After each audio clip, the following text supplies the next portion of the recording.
Dear students, গত ক্লাসে আমরা ফুসফুসের ক্যান্সার এবং মুখের ক্যান্সার নিয়ে আলোচনা করেছি। আজকে আমরা জীববৈচিত্র্য এবং সংরক্ষণ নিয়ে আলোচনা করব। প্রথমে দেখে নিই জীববৈচিত্র্য কী। জীববৈচিত্র্যের সংরক্ষণ এবং ইংরেজিতে বলে বায়োডাইভার্সিটি অ্যান্ড ইটস কনজারভেশন। জীববৈচিত্র্য কী? বিভিন্ন প্রকার বাস্তুতন্ত্রে অথবা পরিবেশে কিংবা বাসস্থলে জীবের মধ্যে যেসব বিভিন্নতা দেখা যায় তাকে এক কথায় জীববৈচিত্র্য বলে। বিজ্ঞানী ওয়াল্টার রোজেন 1885 খ্রিস্টাব্দে জীববৈচিত্র্য শব্দটি প্রথম প্রবর্তন করেন। এই নামটা কিন্তু খুব ইম্পর্টেন্ট। ওয়াল্টার রোজেন কে জীববৈচিত্র্য শব্দটি প্রথম প্রবর্তন করেন।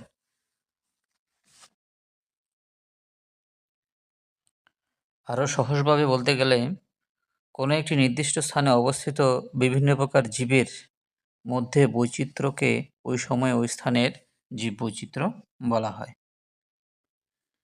এবার দেখে নিই জীববৈচিত্র্যের প্রকারভেদ। জীববৈচিত্র্যকে তিনটে ভাগে ভাগ করা হয়: জিনগত বৈচিত্র্য, প্রজাতিগত বৈচিত্র্য এবং বাস্তুতান্ত্রিক বৈচিত্র্য। এটা সম্বন্ধে খুব কম আছে, শুধু সংক্ষেপে বলে দিচ্ছি। জিনগত বৈচিত্র্য কাকে বলা হয়? আমরা জানি জিন হলো আমাদের বংশগত বৈশিষ্ট্যের ধারক এবং বাহক। তাহলে জিনগত বৈশিষ্ট্য কি? একটি নির্দিষ্ট প্রজাতির মধ্যে জিনের যেসব পরিবর্তন বা রূপভেদ লক্ষ্য করা যায় তাকে বলা হয় জিনগত বৈচিত্র্য। নেক্সট হলো প্রজাতিগত বৈচিত্র্য। কোনো একটি নির্দিষ্ট অঞ্চলে যত রকমের প্রজাতি বর্তমান তাকেই প্রজাতিগত বৈচিত্র্য বলা হয়। যেমন ধরো কোনো একটা অঞ্চলে 30 রকমের আমের প্রজাতি পাওয়া যায়, সেটা হলো ওদের প্রজাতিগত বৈচিত্র্য। বাস্তুতান্ত্রিক বৈচিত্র্য বা ইকোলজিক্যাল ডাইভার্সিটি কি? কোনো একটি বিস্তীর্ণ অঞ্চলে বিভিন্ন বাস্তুতন্ত্রের প্রকারভেদকে বাস্তুতান্ত্রিক বৈচিত্র্য বলা হয়। এবার চলে আসি জীববৈচিত্র্যের গুরুত্ব, ইম্পর্টেন্স অফ বায়োডাইভার্সিটি। একটা কথা আছে, জুতো সেলাই থেকে চণ্ডীপাঠ, সব কিছু মানে আমাদের জীবন ধারণের জন্য যা কিছু দরকার সব কিছুর জন্য প্রয়োজন হলো জীববৈচিত্র্য। সুতরাং জীববৈচিত্র্য ছাড়া জীবন কল্পনা করা প্রায় অসম্ভব। আমরা যা কিছু ব্যবহার করি, খাওয়া দাওয়া থেকে শুরু করে যা করব সবই হলো জীববৈচিত্র্যের উপর নির্ভরশীল। তাহলে এখানে আমি তোমাদের কয়েকটা পয়েন্ট বলেছি, সেটা যখন পরীক্ষাতে আসবে সেটা সম্বন্ধে দুই তিন লাইন করে ডেসক্রিপশন লিখতে হবে, কারণ এই প্রশ্নটা বড় প্রশ্ন 3 অথবা অনেক সময় 5 এর মধ্যেও থাকতে পারে। তাই কম করে 5টা পয়েন্ট আমাদের শিখতে হবে। আমি এখানে আরও বেশি আলোচনা করেছি, শুধু পয়েন্টগুলো বলেছি, একটু ডিসক্রাইব করে দিচ্ছি। জীববৈচিত্র্যের কয়েকটি গুরুত্ব নিচে উল্লেখ করা হলো। নাম্বার 1, খাদ্য উৎপাদনে। কৃষিক্ষেত্রে নানা রকম ফসল যেগুলো আমরা খাদ্য হিসেবে খেয়ে থাকি, ধান, গম, জোয়ার, ভুট্টা, ডাল জাতীয় শস্য প্রভৃতি। অর্থাৎ খাদ্যের উৎস হিসাবে আমরা মেনলি কাকে বুঝি? সবুজ উদ্ভিদকে। তাহলে এবং বিভিন্ন প্রকার সবুজ উদ্ভিদের মধ্যে যে ভ্যারাইটি, সেটাই হলো জীববৈচিত্র্য, উদ্ভিদের জীববৈচিত্র্য, এবং সেটা প্রত্যক্ষ এবং পরোক্ষভাবে প্রাণীদের খাদ্য উৎপাদনে ব্যবহৃত হয়। নাম্বার 2, ড্রাগ ও ওষুধ প্রস্তুতিতে। এবার আমরা খাওয়া দাওয়া করলাম, অসুস্থ হয়ে পড়ব, রোগগ্রস্ত হয়ে পড়ি, আমাদের সর্দি কাশি জ্বর ইত্যাদি হয়। তার জন্য আমরা আবার উদ্ভিদের উপর নির্ভর করব, জীববৈচিত্র্যের উপর নির্ভর করতে হবে আমাদের। যেমন সর্পগন্ধার মূল থেকে রেসারপিন, সিনকোনা গাছের ছাল থেকে কুইনাইন, যেটা ম্যালেরিয়া রোগের ওষুধ তৈরি করা হয়। রেসারপিন হলো প্রেশারের ওষুধ, মানে উচ্চ রক্তচাপ কমানোর ওষুধ। ধুতুরা গাছের পাতা এবং ফলে পাওয়া যায় ডাটোরিন, যেটা হাঁপানির রোগের ওষুধ হিসেবে ব্যবহার করা হয়। বাসক গাছের পাতায় পাওয়া যায় ভেসিসিন, যেটা হলো কাশির উপশমে আমাদের সাহায্য করে। সুতরাং ড্রাগ বা ওষুধ প্রস্তুতিতে জীববৈচিত্র্যের গুরুত্ব কিন্তু অনস্বীকার্য।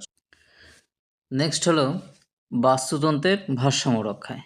আমরা ক্লাস 9 এবং 8-এ খাদ্য শৃঙ্খল পড়েছি, খাদ্য জাল পড়েছি, এবং এরা একে অপরের সঙ্গে যে সম্পর্ক তৈরি করে সেটা হলো বাস্তুতন্ত্র, এবং অজীব উপাদানের মধ্যে যে ইন্টারাকশনটা হয় টোটাল সিস্টেমটাকে বলা হয় বাস্তুতন্ত্র। তার জন্য বাস্তুতন্ত্র ভারসাম্য তখনই রক্ষিত হবে যদি আমাদের খাদ্য শৃঙ্খল বিঘ্নিত না হয়। অর্থাৎ খাদ্য শৃঙ্খল ঠিকঠাক রাখতে হবে, তবেই বাস্তুতন্ত্রের ভারসাম্য রক্ষা হবে। যেমন উৎপাদককে খাবে প্রথম সারির খাদক, দ্বিতীয় সারির খাদক, এভাবে করে সর্বোচ্চ সারির খাদকে পৌঁছে যাবে। তার মাঝখানে কোনো একটা খাদক যদি বা উৎপাদক যদি নষ্ট হয়ে যায় তাহলে কিন্তু বাস্তুতন্ত্রের ভারসাম্য বিঘ্নিত হবে। এবার চলে আসি জলবায়ু নিয়ন্ত্রণে। বিভিন্ন প্রকার উদ্ভিদ পরিবেশে জলবায়ুকে নিয়ন্ত্রণে রাখে। পরিবেশে শীতল রাখতে এবং উদ্ভিদের দেহ থেকে যে বাষ্পমোচন হয় সেটা পরবর্তীতে আবার বৃষ্টিরূপে নেমে আসে। তাছাড়া পরিবেশ দূষণ কমানোর জন্য কিন্তু উদ্ভিদ বা বাস্তুতন্ত্রের ভূমিকা অনস্বীকার্য। নেক্সট হলো অর্থনৈতিক গুরুত্ব, ইকোনমিক ইম্পর্টেন্স। আমরা বললাম তো আমাদের নিত্যদিনের গৃহ সামগ্রী, আসবাবপত্র, কাগজ, আঠা, রজন, মধু, মোম, হ্যাঁ, জামাকাপড়, যে সিল্ক, উল, মুক্তো, যা কিছু বলি না কেন সব কিছুই কিন্তু জীববৈচিত্র্য থেকে আসে। সুতরাং জীববৈচিত্র্যের অর্থনৈতিক গুরুত্ব কিন্তু অপরিসীম। এবার তারপর যেটা বলবো, শিল্প ও সাহিত্যের প্রভাব। মানুষ বরাবরই কি সৌন্দর্যের পূজারী। সৌন্দর্য মানুষের মনকে আনন্দে ভরিয়ে দেয়। ওই জন্য অরণ্যে ভ্রমণ, প্রাকৃতিক পরিবেশের জীবজন্তু ইত্যাদি পর্যবেক্ষণ করে মানুষ। এবং বিভিন্ন সাহিত্য কিন্তু বিভিন্ন বন, গাছ, প্রাকৃতিক পরিবেশকে নির্ভর করে তৈরি হয়েছে। তেমনি আমাদের হিন্দু ধর্মে বিভিন্ন গাছ এবং বিভিন্ন প্রকার প্রাণী কিন্তু আ পূজিত হয়। এই অর্থে যে ওই গাছগুলো এবং প্রাণীগুলোকে কিন্তু সহজে যাতে হত্যা না করা হয়। হ্যাঁ? ঠিক আছে? যেমন হিন্দু ধর্মে পদ্ম ফুলকে পবিত্র হিসেবে গণ্য করা হয়। হিন্দু ধর্মে অশ্বত্থ বৃক্ষ ও তুলসী গাছকে পবিত্র হিসেবে পূজা করা হয়। ঝুমকুলতা ফুলকে খ্রিস্টধর্মে বিভিন্ন আচার অনুষ্ঠানে ব্যবহার করা হয়। পবিত্র কোরআন গ্রন্থে ডুমুর, জলপাই ও খেজুর গাছের উল্লেখ আছে। সুতরাং শিল্প, সাহিত্যে জীববৈচিত্র্য রক্ষার কিন্তু ও গুরুত্বপূর্ণ ভূমিকা আছে, প্রভাব আছে। খুব স্পিডে আলোচনা করলাম।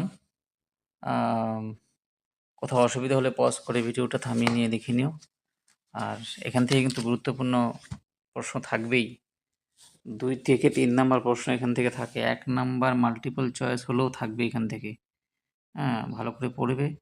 আর ভিডিওটি ভালো লাগলে অবশ্যই বন্ধুদের মধ্যে শেয়ার করবে। আর আমার যারা নতুন আছে আমার চ্যানেলটা সাবস্ক্রাইব করে দিও। Tata, bye bye.